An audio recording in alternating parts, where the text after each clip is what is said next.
Well, I think the controls on the media are perhaps a little bit tighter in the U.S. over the population.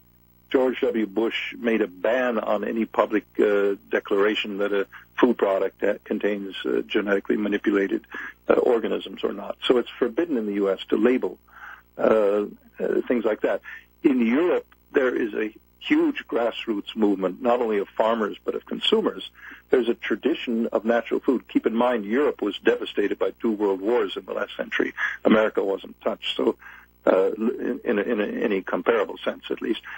So the Europeans they have a tradition since the war of great concern about health and nutrition and so forth. And I've spoken all around Europe over the past year since the book has come out to groups of farmers, groups of citizens, and once they understand what's at stake here, they get mobilized. They mobilize because they're concerned about the health of their children, the health of their families, and so forth. And so they won't let the politicians do it. The politicians would love to. There's evidence that the Monsanto and company are doing everything imaginable, and I mean everything imaginable, to get their will in Brussels, where the European Union is headquartered, to get these bureaucrats to betray the health and safety of their populations. And it hasn't happened yet, thank the good Lord, that this citizenry is mobilized. And no matter what kind of propaganda the politicians try to foist, they're not able to do it. So that's to the good. And there is that kind of fight going on in other countries. In China, there's a lively debate going on against GMO. Russia, it's less so, but it exists. In Turkey, my book has been translated into Turkish, actually into 9 different foreign languages, but it's used as a reference book against attempts by Monsanto and the Obama administration to arm twist Turkey into taking GMO seeds. Turkey has one of the finest quality food productions in the world. If you eat tomatoes from Turkey, they taste like real tomatoes. What we used to get, I can't remember what they taste like anymore. Yeah, well, they taste wonderful, I can tell you, but we don't get near them in this industrialized agriculture where they're painted up and prettied up and kept from decaying like a McDonald's hamburger, and have utterly no nutrition value by the time they get to our dinner table. Let's go to the phones now. We'll go to Susan in Greenville, South Carolina. Hi, Susan. Welcome. Good morning, and thank you. I have a question about President Bush going into Iraq. All right. Okay. He did get approval by the Congress to go into Iraq. After tricking them about weapons of mass destruction. That's correct. I don't know that he tricked them, George. This is my question. No, he's admitted himself he was wrong about that. Yeah. Well, this is my question. Since there it was a whole announced scandal around Valerie Plama, who was working with the CIA, and her husband was sent to Niger to confirm or disconfirm whether there was a presence of yellow cake that was being secretly used, yellow cake uranium being used to fuel a nuclear bomb in Iraq under Saddam. And he came back and wrote an editorial in the New York Times because the Bush administration didn't want the report back he brought. He said there is no evidence of transfer of yellow cake from Niger to Iraq. And that was the last thing in the world they wanted to hear. They wanted to terrify the Congress into believing that Saddam Hussein was about to throw a nuclear bomb on New York City or something. And they knowingly lied and manipulated that data, including Colin Powell before the United Nations. This is my question, please. Sure, go ahead. Since the whole world knew that we were going into Iraq, does William not think that Saddam Hussein could have moved those weapons of mass destruction to another country? And also, he had used weapons of mass destruction against his own country. That's because we gave him those chemicals, by the way. Yeah. There are pictures of Donald Rumsfeld and Saddam Hussein. Saddam Hussein was an asset of the CIA for years before this Iraq war, so they had used him when it was convenient, and they dropped him when it wasn't.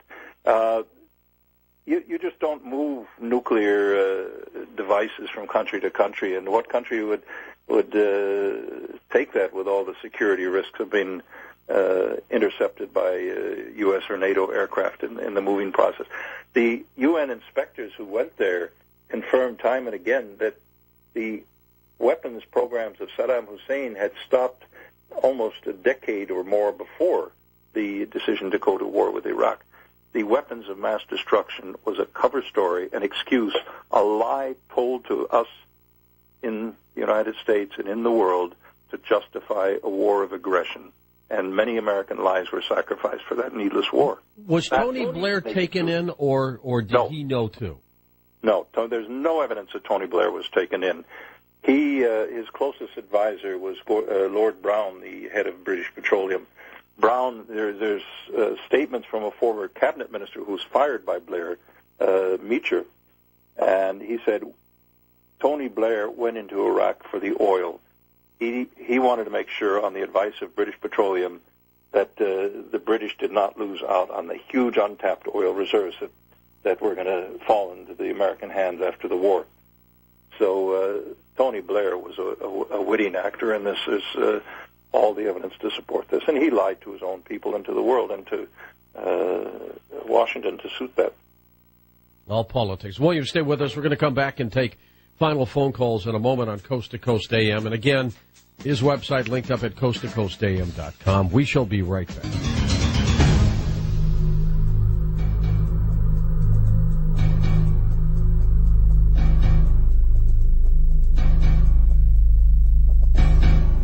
And welcome back. William, let's take some more final calls. So as you look at everything, are you an optimist or pessimist about our future? I'm often asked this question. By nature, I'm tremendously optimistic about life and the potentials we have. Pessimism is something I don't experience very often. It really depends on us whether enough people can wake up and think fundamentally about what's important in their lives. Is it important to shop until we drop, to have the latest this, that, or the other thing, or is it important the health and the food quality that our children eat? And is it important that we live with each other as decent, respectful human beings, or is it more important to have a step up on the ladder and look down at our neighbors and say we're better than they are? It gets back to fundamentals. What is life worth? I don't want to sound preachy here, but why did the good Lord create us and give us a chance to do something with our lives? What are we going to make of it? If we start thinking about those kinds of fundamental questions, there's nothing that cannot be changed.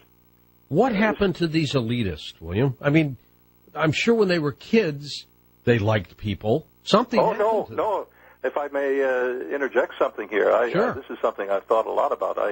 I went to on a full scholarship because my family had no money. My mother had to raise two kids after my father passed, and I met some of these elitists as fellow students at the university, and these are people who are taken from their mother's womb, literally at birth, put in the care of au pair and nannies and wet nurses. They're sent to boarding schools in Switzerland and so forth.